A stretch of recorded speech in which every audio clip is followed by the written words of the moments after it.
কোরবানি গোশতকে কিভাবে কত ভাগে বন্টন করা যায় এবং গরিবদের মাঝে কিভাবে আমরা উত্তম রূপে দিতে পারবো। কোরবানি গোশত বন্টন নিয়ে আমাদের টেনশনের কোনো শেষ নাই, এত প্রশ্ন এই বিষয়ে আসে বলার মতো না। আল্লাহ রাব্বুল আলামিন কোরআনে কারিমে বলেছেন ফাতিমু ফাকুলু মিনহা ওয়া আতিমুল কানিআ ওয়াল মু'তার, আর জায়গায় বলেছেন ফাকুলু মিনহা ওয়া আতিমুল কানিআ ওয়াল বাইসুল ফাকির, এক জায়গায় বলেছেন আল বাইসুল ফাকির, আর জায়গায় বলেছেন আল কানিআ ওয়াল মু'তার।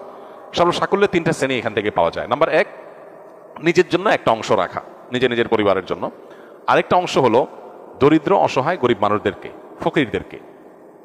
আর আরেকটা অংশ হলো আপনার প্রতিবেশী আত্মীয় স্বজন যারা হয়তো মানুষের কাছে হাত পাততে পারে না, এরকম মানুষদেরকে।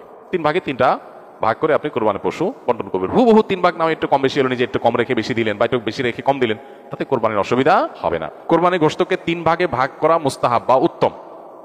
এই হুবহু 3 ভাগ না করে যদি 4 ভাগ করে বা 2 ভাগ করে বা একটু হেরফের করে, তাতে কোরবানির অসুবিধা হবে না, কিন্তু উত্তম হলো এটা। আর গরিবদের মধ্যে বন্টন করার ক্ষেত্রে সবচেয়ে উত্তম হয়, বিশেষ করে আজকাল আমাদের সমাজে কিছু মানুষ আছে যারা মানুষের কাছে হাত পাততে পারে, তারা বাড়ি বাড়ি যায় কোরবানির গোশত কালেকশন করে, তাদেরকে আপনি দিবেন। যারা চায় ভিখারি তাদেরকে ধমক দিবেন না, না দিতে পারলেও। কিন্তু এর চেয়ে বেশি ইম্পর্টেন্ট, এর চেয়ে বেশি গুরুত্বপূর্ণ হলো যে মানুষগুলো কোরবানি করে না কিন্তু মানুষের কাছে হাতও পাততে পারে না, তাদেরকে খুঁজে খুঁজে বের করে যে তাদের বাসায় বাসায় গিয়ে পৌঁছে দিয়ে আসেন, সেটা হবে সবচাইতে উত্তম।